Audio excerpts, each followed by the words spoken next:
Good evening. I'm Jeff Bennett. And I'm Amna Nawaz. On the NewsHour tonight, rescue teams in Nepal search for over 1,000 missing people in the wake of devastating flash floods. Lindsay Clancy's murder trial nears its end, a case that has drawn national attention to postpartum mental health and the challenges surrounding its diagnosis and treatment. And how traumatized children in Gaza are trying to find glimmers of hope in their devastated homeland. Because of the drones, they'll bomb the kites. I'm taking it down so a missile doesn't hit us. We're not doing anything. We're just playing.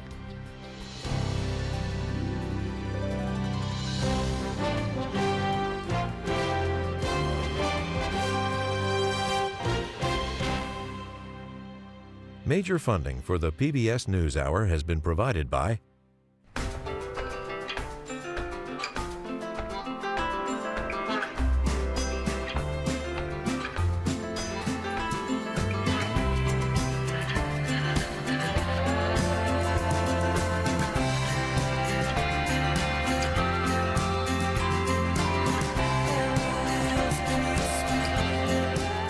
moving our economy for 160 years. BNSF, the engine that connects us. the Gordon and Betty Moore Foundation, established to create positive outcomes for future generations. And friends of the News Hour, including Robert S. Kaplan and Wendy J. Selden through the Raymond James Charitable Endowment Fund.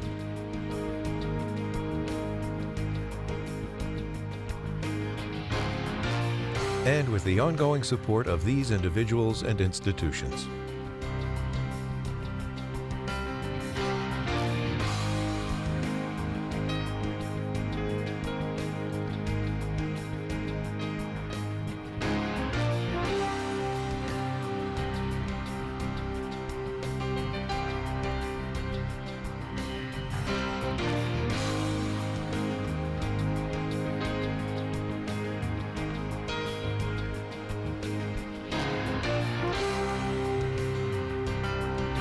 This program was made possible by the contributions to your PBS station from viewers like you. Thank you. Welcome to the NewsHour. The scale of the disaster in the Himalayas is becoming clearer tonight after catastrophic flooding tore through parts of Nepal and neighboring Tibet. Scientists now believe the disaster was likely triggered by the collapse of a glacier high in the mountains, unleashing a torrent of water, mud, and debris that swept away bridges, roads, and entire communities. President Trump today called the devastation in Nepal brutal. The death toll stands at least 390, with more than 1,400 others still missing. That's as rescue crews race to reach survivors in some of the world's most difficult terrain. In the valleys that carve through the highest peaks in the world, villages are now buried in mud. This is Nepal's Nawaz district. Yesterday's floods left behind a layer of sludge so high it reached rooftops and trapped trucks as if in quicksand. Survivors recounted the terror as it all unfolded without warning. It came in suddenly and exploded like a bomb. The river looked small from a distance, but it suddenly started overflowing and swept through this place. Geological experts believe a glacier collapse some 30 miles north of Kathmandu was likely what caused the disaster. These satellite images show the glacier along those snowy peaks there at the bottom before the collapse. And this is what it looks like now. The surrounding rivers swollen by the floodwaters and debris rushing downstream. Cell phone video showed the torrent starting to barrel toward this hydroelectric dam. Within seconds, it bursts through the other side and engulfs the entire site. This border crossing between Nepal and Tibet, the autonomous region in China, now completely destroyed by the ensuing landslides. Nepalese officials say the floods have swept away dozens of bridges and damaged some 25 miles of roads. That, combined with the already treacherous terrain of the Himalayas, have made rescue efforts especially difficult. Nepal's army says it's airlifted more than 100 people to safety using helicopters. On the ground, crews trudge through knee-deep mud with the aid of search dogs to locate the missing, hoisting them onto their backs. Many survivors transported to hospitals in Kathmandu. But as the search grinds on, many families have no choice but to wait for news they fear may never come. All I want is that my husband comes back to me safely in one piece. I do not want anything else. My son is stuck in the floods. He is a truck driver, and he said he was driving. There is no news of him. We are not able to find out anything. The scale of this catastrophe is being felt across the region. Officials in China say they're searching for hundreds of people still missing in Tibet, where floodwaters stretched for miles across the vast plateau. Authorities said a new lake was formed in the deluge. A spokesperson for China's foreign ministry vowed to send aid to Nepal, which has significantly fewer emergency resources than its neighbor. The mudslide has caused massive casualties and left many missing in both China and Nepal. The two sides are having close communication and coordinating efforts for search and rescue. Among the missing, some 500 foreign nationals.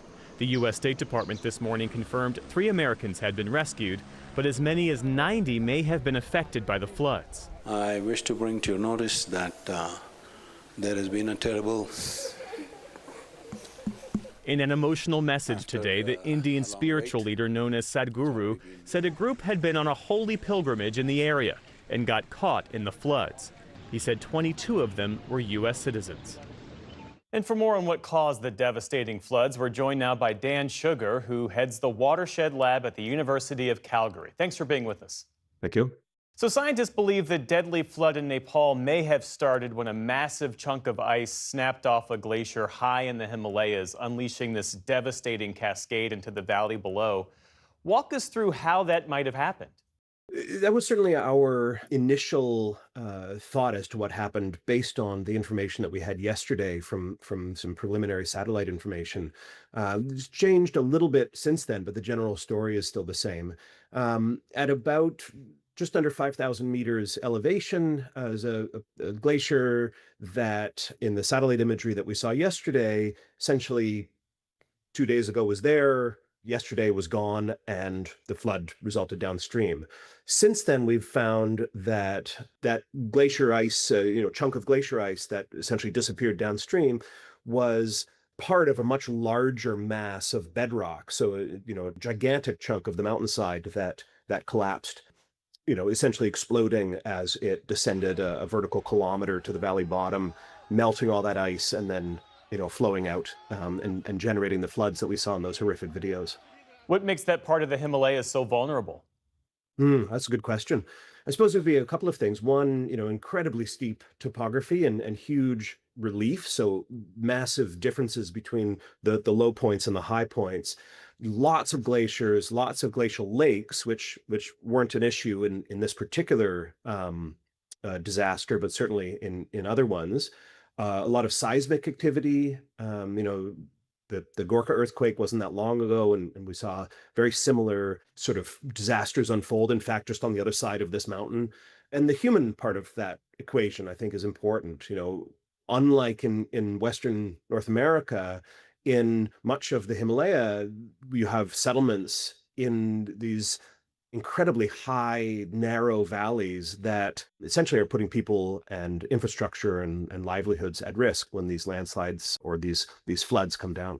The other human element at play, it strikes me, is climate change. What role does climate change play here? What can scientists say with confidence about the connection between rising temperatures, retreating glaciers, and disasters like this one? We can speak in generalities because it's a little bit hard to speak about this specific event just yet because we haven't done any sort of attribution study.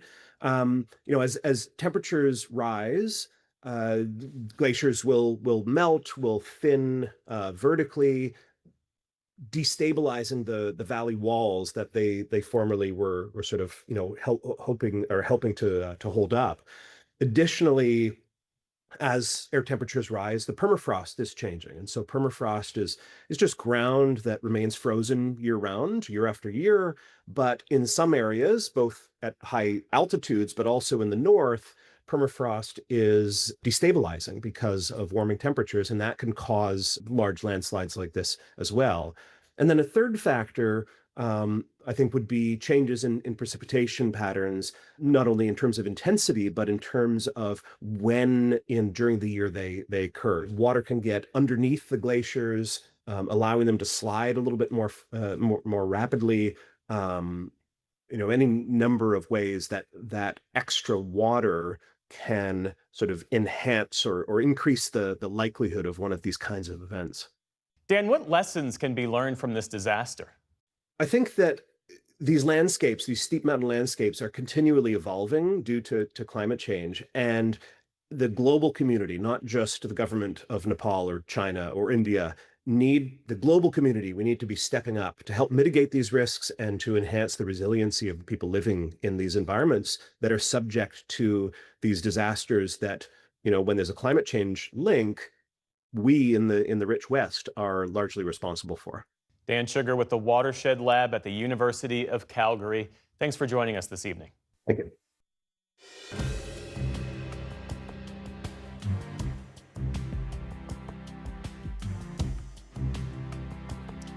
In the day's other headlines, President Donald Trump signed an executive order today renaming Lake Ontario as Lake America as part of his escalating trade war with Canada. This is official, effective immediately. Trump made the name change official during a signing in the Oval Office this afternoon. It requires federal entities to recognize the new designation, but it does not mean other countries have to do so. Trump had threatened the change after talks broke down over his 50% tariffs on billions of dollars of Canadian goods, which took effect last weekend. Canada then responded with levies of its own. This afternoon, Prime Minister Mark Carney wrote on social media that Canadians know to call it Lake Ontario, quote, now and always. Federal aviation officials are reportedly moving to fire 2 air traffic controllers who allegedly left work early on the night of a deadly crash. That's according to multiple media outlets citing sources. 2 pilots were killed and dozens injured when an Air Canada jet crashed into a fire truck in March. Both employees are currently on leave.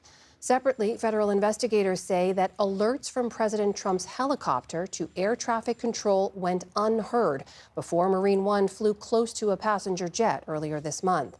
They say ongoing construction at the White House may have been a factor, but officials stress the president was never in danger. An immigration officer facing charges related to a shooting in Minneapolis was released from a Texas jail today. Christian Castro's release comes a day after a federal judge refused to order his return to Minnesota. He's accused of firing his weapon through the front door of a Minneapolis home in January and wounding a Venezuelan immigrant. Castro then falsely reported he had been attacked by the 24-year-old with a shovel. The ICE officer was detained after a Minnesota judge issued a nationwide warrant for his arrest. Minnesota officials fear he may flee to Mexico. Russia says it launched what it called a massive attack against several Ukrainian cities overnight.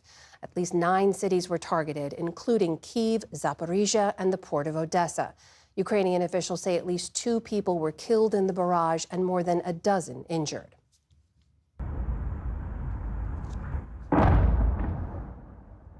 In the capital, jet-powered drones fell from the sky and black plumes of smoke rose from this warehouse just outside the city. Also today, the Kremlin issued a new threat against the UK in response to the country stepping up its support for Ukraine. We have repeatedly warned that Ukrainian strikes on Russian territory using British weapons could prompt retaliatory attacks against any British military facilities and equipment in Ukraine and beyond. Meantime, authorities in Russia say a car bomb killed a military officer and injured his wife in a suburb of St. Petersburg. Local media identified him as a lieutenant colonel. Officials have blamed Ukraine for a series of prior assassination attempts within Russia, some of which Ukraine has admitted to while denying others. The Bosnian Serb general Ratko Mladic, known as the Butcher of Bosnia, died in prison today.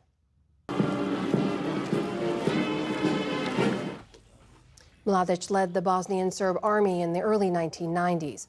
Under his command, they pounded the besieged capital of Sarajevo as part of a broader conflict that left nearly 100,000 people dead and at least 1 million homeless. He also oversaw the forces who carried out the 1995 massacre of at least 8,000 Muslim men and boys at Srebrenica. It was Europe's worst atrocity since World War II. One woman who lost 2 sons and a husband called Mladic one of the biggest war criminals. First of all, I am sorry that he died. He should have suffered more. He should have dreamt of our children's eyes. 31 years have passed, and us mothers are still carrying this pain in our souls. Mladic was already in poor health when he was arrested in 2011 after a years-long manhunt. During his trial, he remained defiant, even yelling at the judges when he was sentenced to life in prison in 2017. UN officials said today the 84-year-old Mladic died in a prison hospital in The Hague. On Wall Street today, stocks ended higher after AI giant NVIDIA and others posted strong quarterly earnings. The Dow Jones Industrial Average rose about 100 points on the day. The Nasdaq jumped more than 1.5%. The S&P 500 pulled closer to its record set earlier this month. In China, the World Humanoid Robot Games are now over, but not before a robot sprinter broke yet another 100-meter record. A Chinese humanoid beat Usain Bolt's world record for a 3rd time yesterday, finishing almost a whole second faster than the Jamaican sprinter. The ending, though, got a bit messy, with sparks flying from one competitor.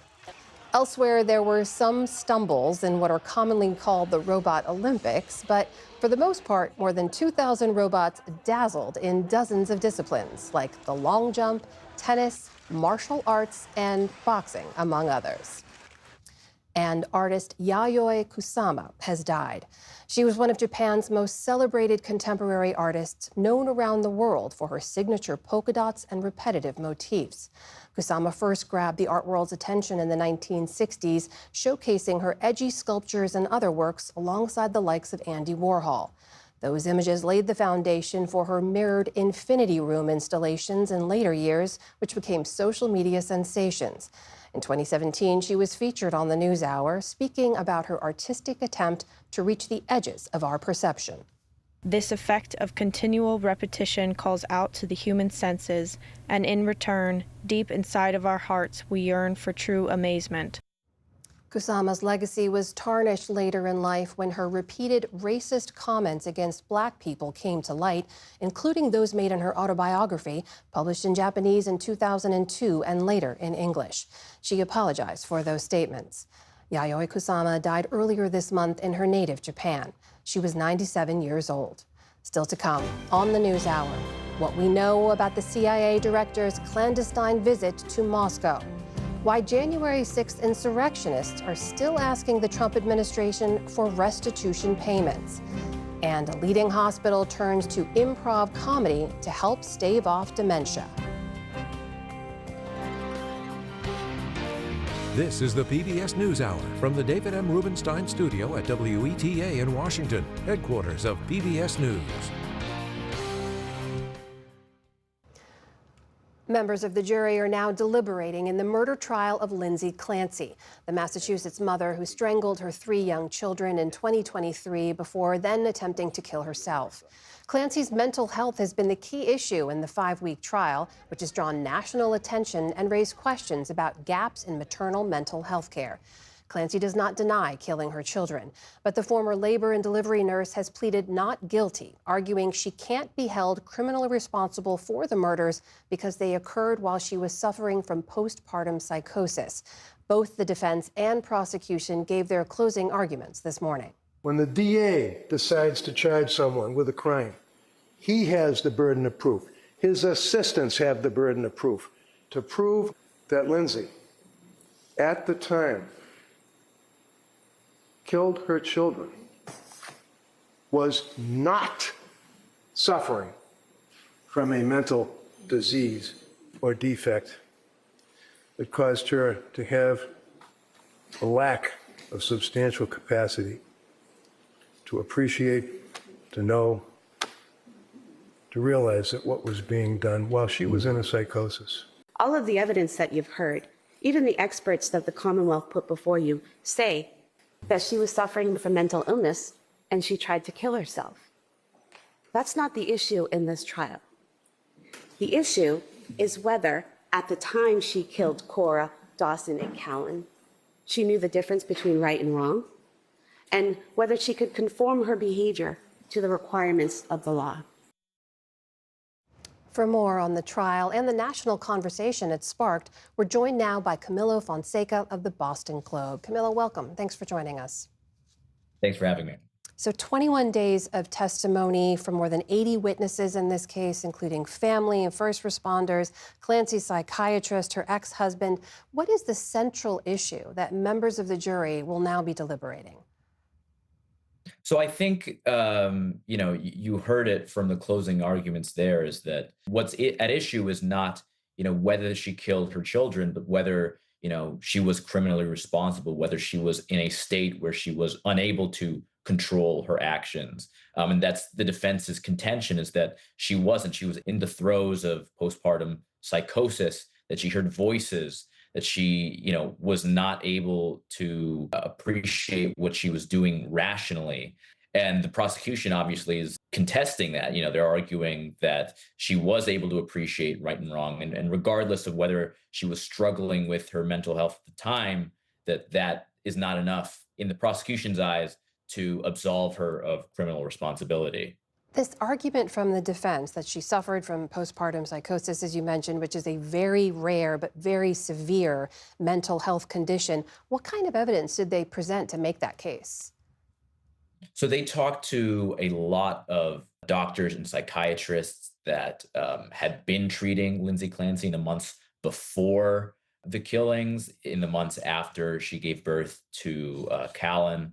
They were sort of picking apart what they saw as discrepancies in her treatment. They talked to, independent experts that were suggesting that she might have been over-medicated, or that her practitioners were not sharing information with each other. It's going to be interesting to see whether the jury essentially buys that argument, because the prosecution has argued that her medical history is not at issue here. It's what actually happened on the night of the killings. So it's been, the defense's point to make that actually all of this stems from the inability to spot the signs of postpartum psychosis, as you noted, very, very rare and very difficult to accurately diagnose. But they argued there were signs, and that she was, actively seeking help up in the months before the killings. As we mentioned, this case has drawn significant national attention, everything from online conspiracy theories to crowds outside the courtroom. A number of women and mothers in particular that we've seen supporting Clancy, sharing how they see their own postpartum struggles or mental health struggles reflected in this case. I want to play for you just a little bit of sound from one of those women. This is Mary Petito. Take a listen. Regardless of what happened in that house in January of 2023, we understand that Lindsay asked for help and it was not given. And as women, we understand that that was a failure. And regardless, she deserved better. Camilla, there is a confluence of factors in this case, both all these questions about postpartum and mental health care, but also questions of guilt and culpability, also just the very shocking nature of this crime. How are members of the jury going to unravel all of this in their deliberations? It's going to be very complicated. I mean, the questions of criminal responsibility versus mental, her mental faculties at the time are not simple. That's why we had, almost 3 weeks of testimony from medical experts and people that treated her. The finding that the jury is going to have to come to if they decide on a not guilty verdict will be not only that she was having mental health struggles, but also that she was unable to appreciate the rightness or wrongfulness of her actions, or that she was unable to obey the law. So it's not simply a finding that she was dealing with mental health. It's a finding that she meets those specific criteria. And that's been what the defense has laid out. And if she is found guilty, what could Lindsay Clancy face here? She's facing up to, if she is found guilty on first-degree murder, she'll be, committed to life without parole. If she's found guilty of second-degree murder, which is to say not premeditated, she will be eligible for parole. And then one big point of contention between the prosecution and the defense were instructions to the jury on a manslaughter charge, which Judge Sullivan ultimately gave. And that would see a maximum of 20 years per count. So, a maximum of 60 years, but there is no minimum. So that would ultimately be up to the judge's discretion if they were to find her guilty of manslaughter and not of murder.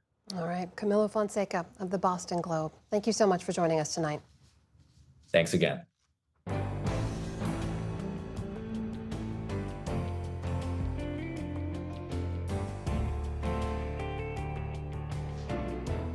For many countries in Europe that recall living under Soviet occupation, the specter of the Russia threat is never far from mind.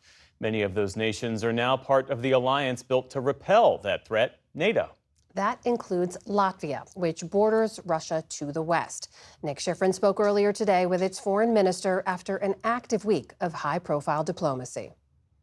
This week, CIA Director John Ratcliffe flew to Moscow to meet with his Russian counterparts. A person briefed on the meeting tells me that, at least in part, it was designed to deliver a warning against Russia's sabotage attacks inside of NATO. U.S. and European officials are increasingly worried about examples of sabotage across Europe that they blame on Russian actors, including multiple armed drones found in the Leipzig airport in Germany and a near assassination of an American citizen in Poland. Earlier this week, the president suggested the visit was also about Ukraine, and today dismissed the possibility of any Russian attack on NATO. Well, I don't want to comment on that, but they're not going to attack. The Baltics have long been the target of Russian cyber and sabotage attacks, and I'm now joined by Latvian Foreign Minister Baiba Braze. Minister Braze, thank you very much. Welcome back to the NewsHour. How widespread is this concern of Russian sabotage, Russian cyber attacks across Europe, including in Latvia? Russian concept, warfare doctrine, includes all types of means. It's not just conventional warfare as we are seeing that in Ukraine. First, it includes cyber, as you rightly said, disinformation, hostile information operations, sabotage activities, killing of activists. We have seen burning of the ammunition factories.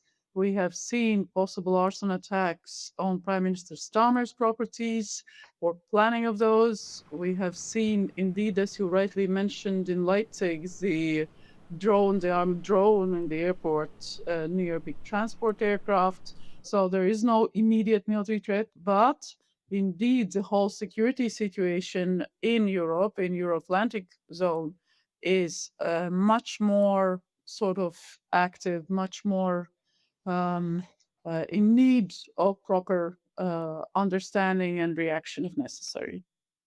Let me have you explain that last point, especially the Latvian Prime Minister, Andris Kulbergs, put it this way: there's currently no reason for concern. Latvia's level of military threat has not changed. The risk of direct military invasion threats to Latvia is currently low. Explain that. Does that mean that Latvia, your assessment is that Russia is deterred from a traditional military campaign against NATO, even as we talk about these other threats? Our military commanders all together as NATO are planning and executing responses that are necessary. So when we say that there's no direct military threat, it's based on the whole set of analysis and understanding of the military picture. It doesn't mean that there is no sort of other threats. That is what we are trying to underline. The rest of the picture is quite volatile because Russia is trying to challenge countries in various ways. You used the word volatile security situation in Europe. The U.S. officials I talked to cite the Leipzig, Germany drone incident as a particular source of worry and as a sign that Vladimir Putin is increasing his willingness to commit violence as part of these sabotage acts. Are you concerned about these sabotage acts across Europe increasing in nature and in violence? I think all the services are indeed concerned because these type of activities are much more difficult to assess in terms of, as I said, the pure military conventional activity is quite well visible and understood. in terms of these type of subconventional or asymmetric activities is much more difficult to sort of both understand, to see, to prevent, and this is where challenge arises, and that's why indeed we would characterize that as volatile in Europe itself. I should say that Moscow denies any responsibility in these incidents. European officials have cited either Russian intelligence actors or cutouts working on behalf of Moscow, pinpointing Moscow behind these attacks. Do you believe that Vladimir Putin's intentions with these examples of sabotage are to test what he can get away with, or to test NATO resilience, or perhaps both? Yeah, I think all of that, and also indeed trying to undermine support for Ukraine. Here in Latvia, there was a sabotage against a big warehouse from which supplies to Ukraine were provided. There's the whole set of various troll factories, bots, and so on and so forth, constantly pushing various messages that why are you supporting Ukraine if that support has to go to your own countries, and so on and so forth. Inside of Russia, we've seen Putin under domestic pressure. We've seen elites breaking with him over the war in Ukraine. We've seen refining capacity drop below 50% in Russia because of Ukrainian attacks. We've even seen social media posts criticizing the Kremlin because of long gas lines. There are analysts who are concerned that Putin could respond to that domestic pressure by escalating the war, including beyond Ukraine's borders. Is that a concern that you have? Our task is to take seriously the possibility of these variety of hybrid attacks. Russia is bogged down and it doesn't have capabilities to challenge NATO. And we have seen what happens if you start conventional war. But below the level of conventional, it will continue. And it might escalate. It might be different. But we all need to be ready. We all need to be ready. And while you're being ready, what can change Russian behavior? Can, for example, a visit by the director of the CIA, who comes with warnings, get Russia to stop some of these hybrid attacks? I really can't comment on that because that should be asked to the American authorities. Obviously, what can change Russia's behaviors? I think it's very clear message that they are not going to win the war. So more sanctions and continuing support to Ukraine. Baiba Braze is the Latvian foreign minister. Thank you very much. Thank you so much.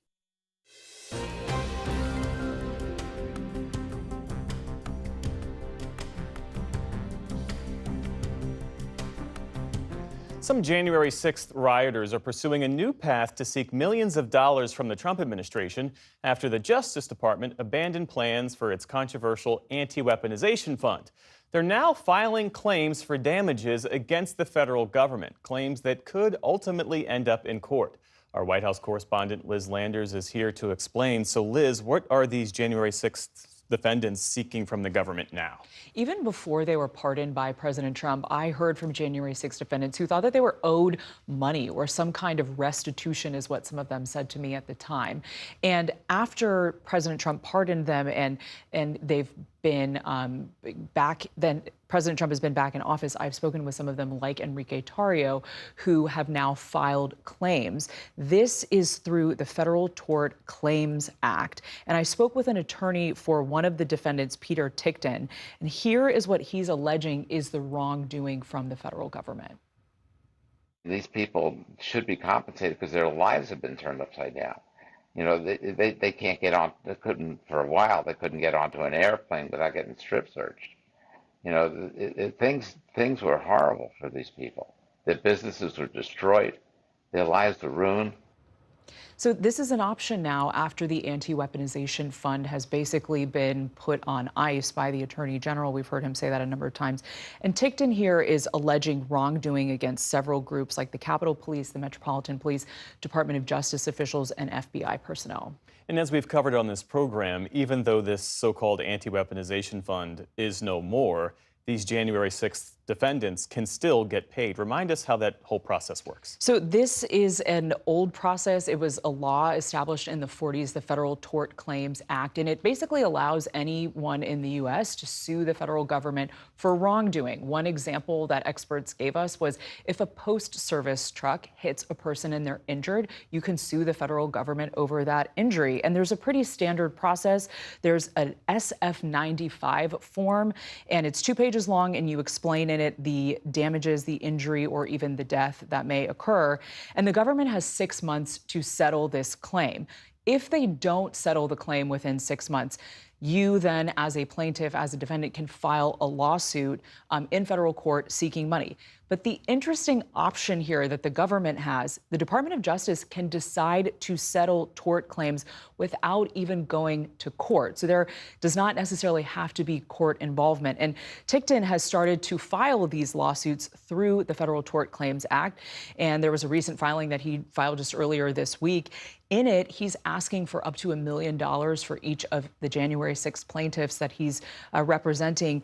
And he told me that he may file up to 400 of these on behalf of 400 January 6th defendants. And he says he has reason to have faith in the Attorney General Blanche, who he says he thinks will be fair to his clients. So there's a statute of limitations here, as you mentioned. Is that an issue for some of these claims? Yes, it could be. And recently, a federal court in Florida actually had several January 6 defendants come to them and file a tort claim, and the case was dismissed. The judge there said, this is way past the statute of limitations. You're supposed to file for a federal tort claim filing within 2 years. They were well past that because January 6, of course, was a number of years ago. I asked Peter Tickton about whether this is going to be an issue for him and his clients. The Department of Justice says that these claims are outside the 2-year statute of limitations and are therefore invalid. How are you going to get around that? We're suing for everything that's gone on since then, and in regard to the continuing conspiracy. We're in a continuing conspiracy that continued at least until September of 2025. You're saying that the harm went through September of 2025. At least the conspiracy continued at least that long. Tickton is claiming that there is this ongoing government conspiracy of lies about January 6 that continues to harm his clients. That's why he says he thinks that they will not be subject to this 2-year statute of limitations. He also told us that this tort claim filing was not an attempt to get around the anti-weaponization fund and the collapse of that. And he said, and I've heard this from other January 6 defendants themselves, that they were always planning to file in this tort claim court even before the anti-weaponization fund was ever announced. And of course, the idea that there's some sort of conspiracy is revisionist history. Yes. Liz Landers, thanks as always. Of course.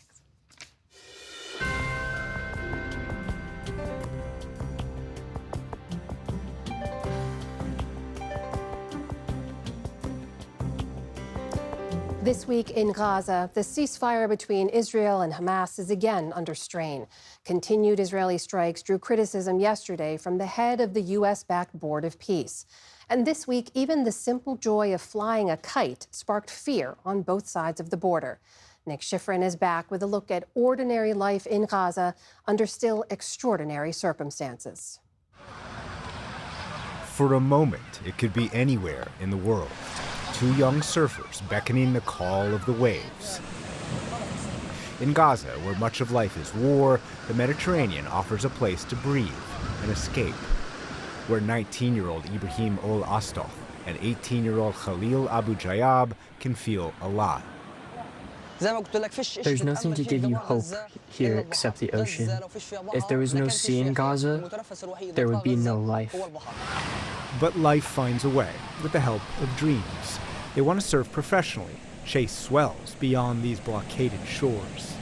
We surf because it allows us to feel a sense of freedom and gives us time to forget all our struggles. On the board, it's not all struggle. There's a little bit of showing off. The boards are older than they are. Israel has banned Gaza from importing surfboards for nearly 20 years. But in this moment, all that matters is the ride. There's a notion from people outside Gaza that we don't like joy or peace, but that's just not true. 13-year-old Omar Halawa's joy and peace comes when he combines a wooden frame, a little string, and colored paper into what he calls his stress relief.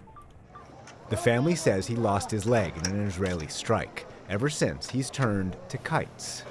A yellow hexagon with a tail in a blue sky over a tent city, providing him and his sister a fleeting feeling of freedom.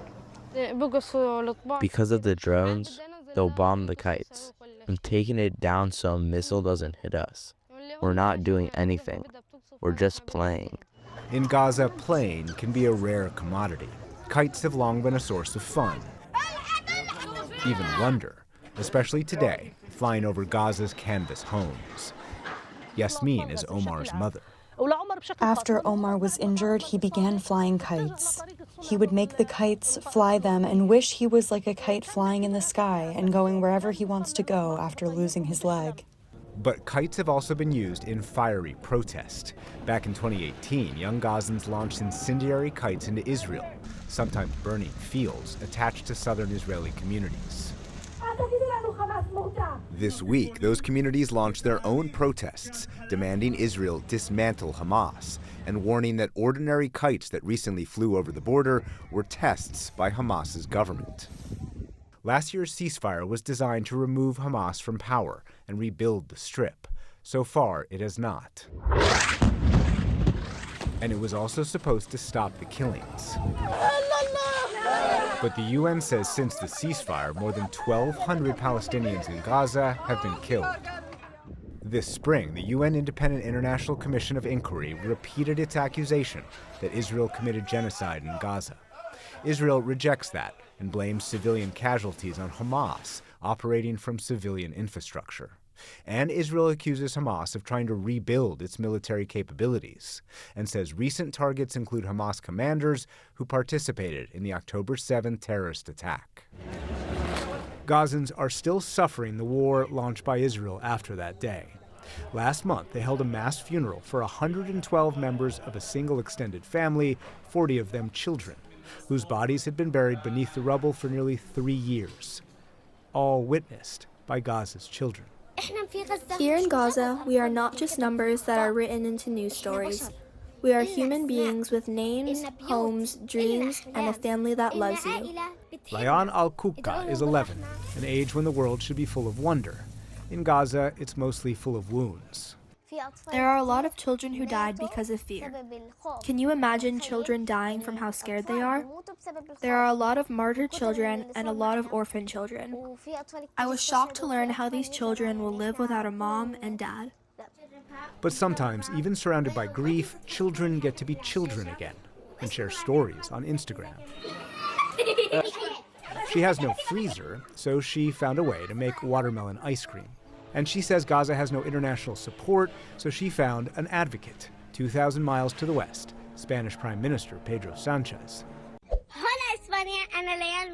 And a child's voice carried through the phone crossed borders. To Layan, all the children of Gaza, and your families, I want to tell you something very simple, and it's this. All of Spain hears you, sees you, and cares for you, and doesn't forget about you. For Gazans, forgetting is impossible. Turning trauma into art can help heal scars. Sarah is 15, whose work focuses on women carrying the weight of war, yearning for a home that now lives only in memory. I went to Beit Lahia a while ago and tried to get to my house, but it was completely gone. I wasn't able to reach it. I wasn't even able to sense home anymore. There were no humans, no life. There's no hope that it will ever go back to what it was. 26-year-old Noura Al-Kasasa feels like she paints to survive. Her work's been displayed in Britain, Turkey, and even the U.S. This one is between life and death. I used red, black, and white because we didn't know if we were even living or not. This is a pigeon with a target on it because we are all targets. And it also shows our stolen freedom. This one talks about the occupation and that we dream of living in peace. Peace might be out of reach, but art can help the traumatized cope.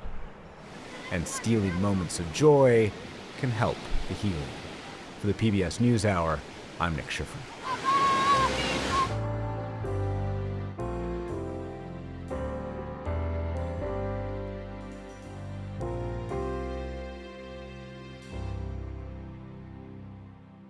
The medical community is pursuing a range of treatments aimed at slowing the progression of Alzheimer's and other forms of dementia. Now, one leading institution is taking an unconventional approach, one designed to complement more traditional treatments.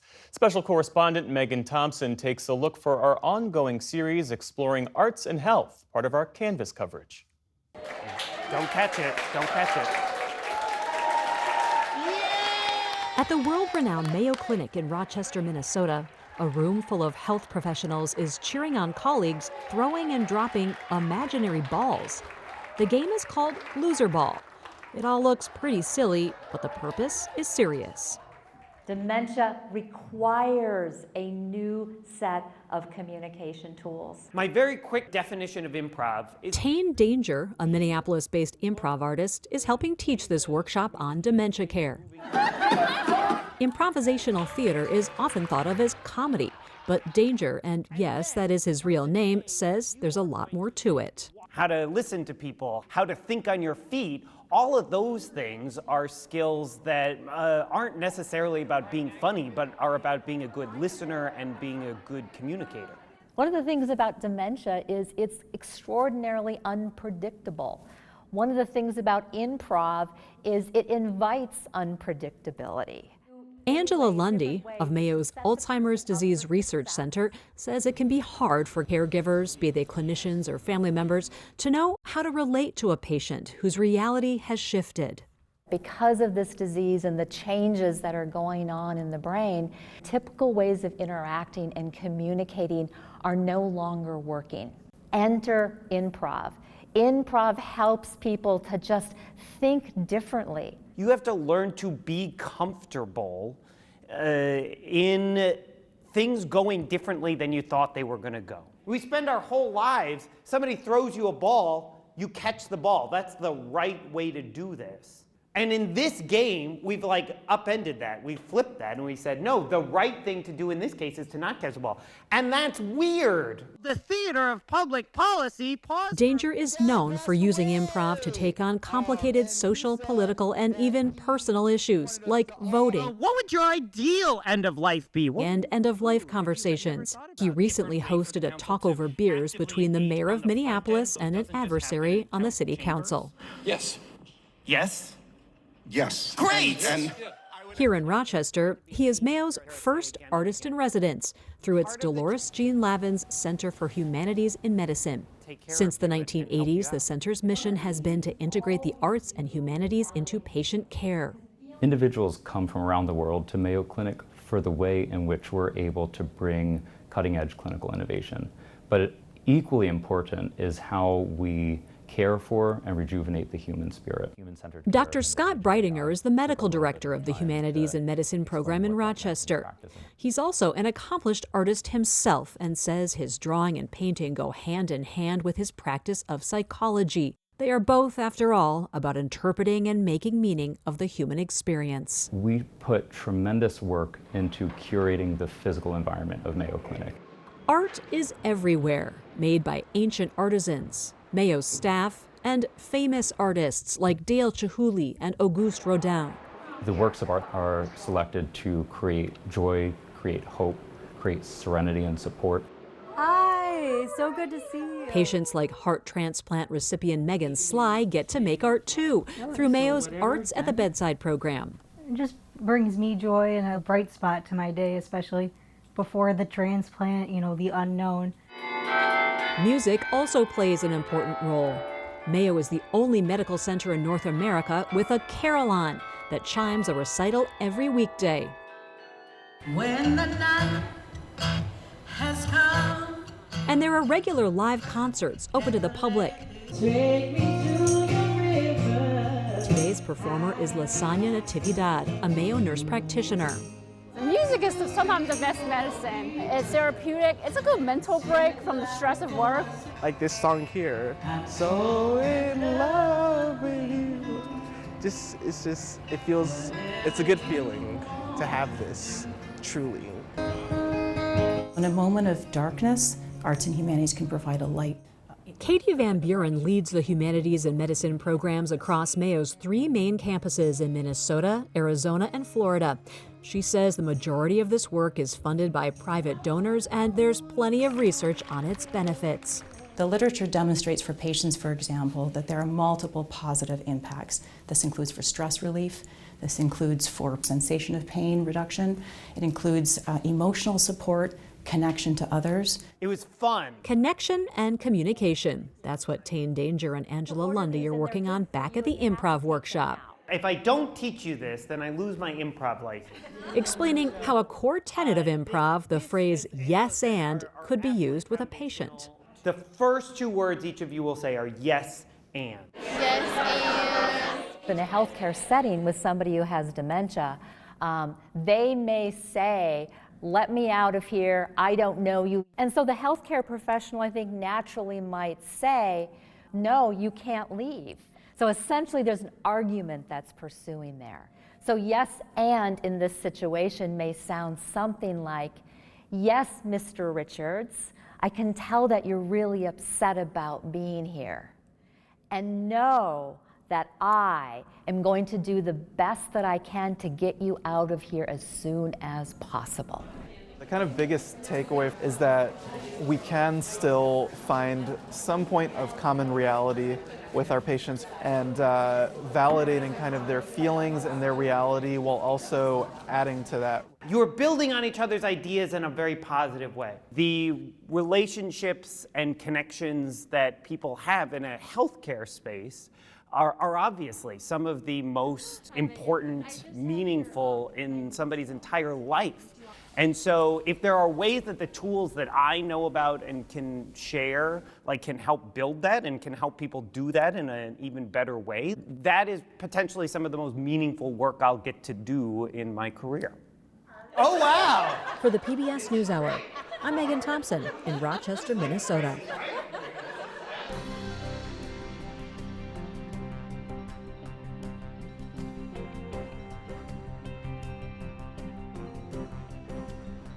Craig Fugate led the Federal Emergency Management Agency during the Obama administration through record-breaking disaster years. I spoke to him for the latest episode of our PBS News podcast, Settle In, about how climate change has upended disaster response. Here's a clip from that conversation. How much of the conversation inside the agency was about climate change? Did you feel like you had to push that a little bit inside? Most of the conversations were really about we needed to mitigate the effects of climate, which that also caused a problem because when people use the word mitigate in emergency management, that means reducing the impacts of a disaster. What they were talking about, and this was across the administration, was reducing greenhouse gases and addressing the effects of greenhouse gases and the transition away from carbon-based to an electrical base, mitigating that. Mm-hmm. But it wasn't dealing with the disasters. And really, I think within the agency, and this was something that President Obama said, I was traveling with him up to see Governor Christie in the aftermath of Superstorm Sandy. And again, I need to be clear, a singular event is not an indication that the climate's changing. We get these types of storms, you get these types of events.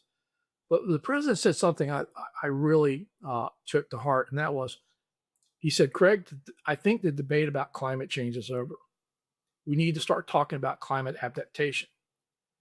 And that immediately caused a rift within the climate community for those who felt that if we talk about adaptation, we're giving up. And others it was merely recognizing the climate had already changed. I think that was the thing we kept hearing was it was going to change. And it was like, no, it's already changed. We're already seeing these impacts and we need to adapt. Really, we were able to go back. FEMA says, look, just building back for the past 100 years worth of data doesn't work anymore if we're dealing with record-setting events. How do we change our guidance so that we're not just building it back where it was, the way it was, with maybe some upgraded building codes, but really focusing on what are the future impacts and are we really mitigating for the future versus only looking at the past? I mean, what did you think when President Obama said that to you? Did you agree with that? I've sat through several times when President Obama would just off the cuff say stuff. And it was just like, why didn't I think of that? And it framed it in such a way that it got rid of all the vagueness. We were still at that time, everybody was arguing about what's causing climate change. Is it real? You still have that going on. And his position was the debate's over. We're seeing the impacts. We need to be talking about adaptation. And for FEMA, that meant that because we spend a lot of your tax dollars rebuilding infrastructure, buildings and stuff after disasters, particularly in these floods and other things, we needed to look at what we could do differently to address the future risk, not just the current risk. And you can watch our full conversation and all episodes of Settle In on our PBS News YouTube page or wherever you get your podcasts.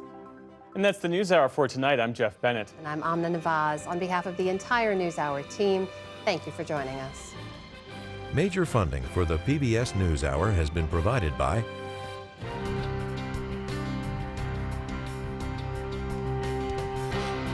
the Andrew Carnegie Foundation, formerly Carnegie Corporation of New York, working to reduce political polarization through philanthropic support for education, democracy, and peace.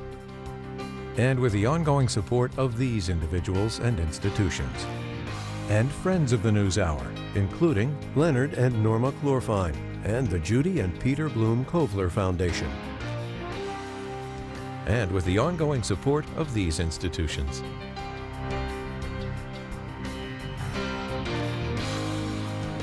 And friends of the NewsHour.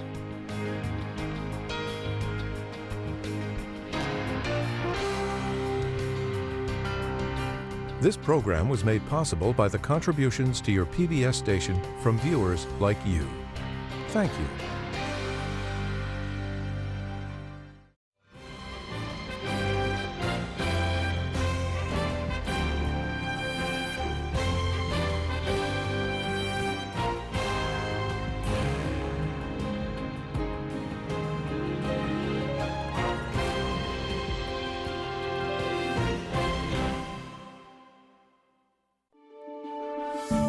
You're watching PBS.